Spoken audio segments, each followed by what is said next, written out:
Será que existe o filho preferido? Será que uma mãe e um pai podem ter uma atenção diferenciada para um dos filhos?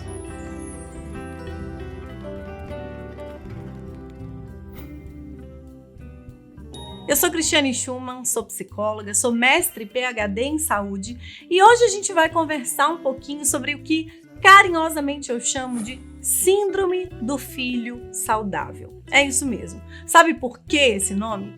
Porque é muito comum nós vermos na prática clínica aqueles filhos que são os filhos saudáveis, aqueles que deram menos trabalho, aqueles que não tiveram uma patologia, eles referirem que parece que os seus pais deram mais atenção, ofereceram mais benefícios aos seus irmãos que, por sua vez, apresentaram aí algum problema de relacionamento, algum problema de saúde, algum problema de comportamento. Essa não é uma síndrome oficial, ou seja, ela não está escrita na CID, na Classificação Internacional de Doenças, ou no DSM-5, mas, frequentemente, quem trabalha com saúde mental vê isso acontecendo. Então, o que acontece? Ali aquela criança, por exemplo, que nasceu com algum problema de saúde, que nasceu ou que apresentou algum problema de saúde mental, algum problema comportamental, os pais voltam o olhar para essa criança que precisa de uma atenção diferenciada, que tem uma necessidade específica, e aquele outro filho que é saudável, ou seja, aquele que não tem a patologia, aquele que não tem a disfuncionalidade do comportamento, aquele que não apresentou um transtorno mental, por exemplo, os pais, sem querer, acabam deixando esse filho que consegue caminhar com as próprias pernas que ele o faça. E acabam voltando um pouco mais a atenção, o cuidado para aquele filho que tem uma disfuncionalidade. E é interessante porque a mesma situação pode trazer pontos de vista bastante diferenciados. Se nós formos conversar com esses pais, por exemplo, eles terão uma justificativa plausível de que este filho saudável é mais autônomo, é mais competente, tem mais capacidade de dar conta das questões do dia a dia e que existe uma necessidade nesse outro filho aqui que apresentou alguma disfuncionalidade na saúde física, na saúde mental, nas questões sociais ou corporais e que, portanto, a atenção para esse filho aqui com algum tipo de necessidade foi maior naturalmente, aconteceu naturalmente.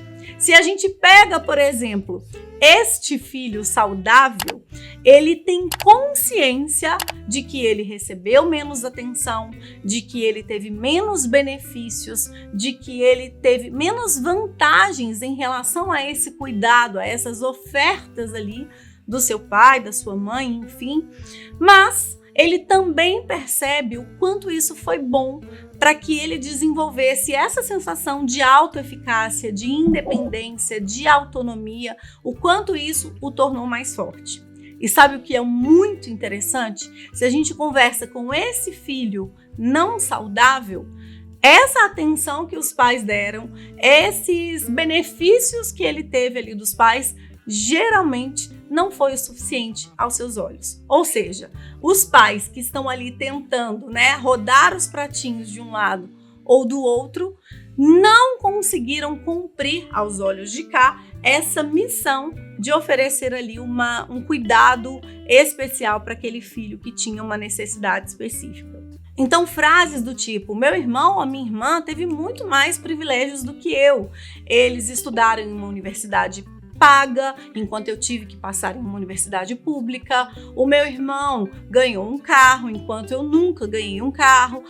Os meus pais pagaram isso aqui, essa viagem para minha irmã, e eu nunca recebi isso. Compraram a carteira de motorista para o meu irmão e eu tive que ralar ali 3 tentativas até eu conquistar a minha CNH. Então é muito comum a gente ver que esse pensamento comparativo acontece, que esse filho saudável, ele percebe que recebeu menos atenção, ele percebe que ele recebeu menos benefícios, mas ele também percebe que houve menos necessidade.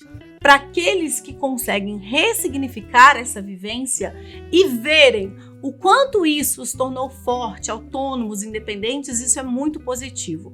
O problema é quando esse filho saudável se coloca nessa posição vitimista, né, de vítima daquele que não recebeu, daquele que foi que ficou no prejuízo, daquele que não recebeu carinho, atenção ou cuidado adequados ou necessários.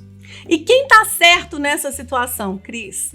Essa resposta, ela é extremamente subjetiva porque aqui, nessa síndrome, não existem pessoas que são certas ou que estão erradas, né? Se a gente está trabalhando, por exemplo, com uma mãe que tem esse comportamento, essa atenção, esse cuidado, essa necessidade diferenciada em relação aos filhos, ela sabe que está oferecendo algo diferenciado para este, porque este precisa dessa diferenciação quando é realmente o caso, né? Então, geralmente a mãe faz isso, se ela tem esse comportamento diferente, ela faz tentando acertar, oferecendo a esse qual é a necessidade dele e oferecendo a esse outro a necessidade dele também.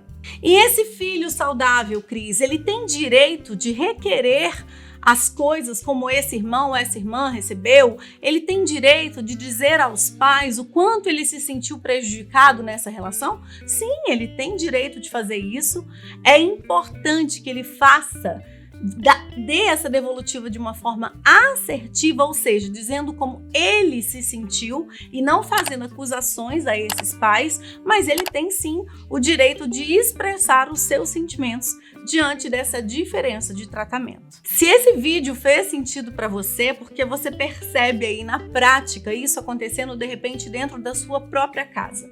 E se isso te deixou algum resquício na sua saúde mental, na sua autoestima, na sua autoeficácia, ou seja, na forma de você lidar com os problemas do mundo, não hesite em buscar ajuda. Um profissional da área de saúde mental vai saber acolher as suas demandas, validar as suas necessidades e te orientar nesse processo de ressignificação da sua vivência para que essa dor, para que essa culpa ou para que essa comparação, por exemplo, essa ferida se feche e fique apenas uma cicatriz.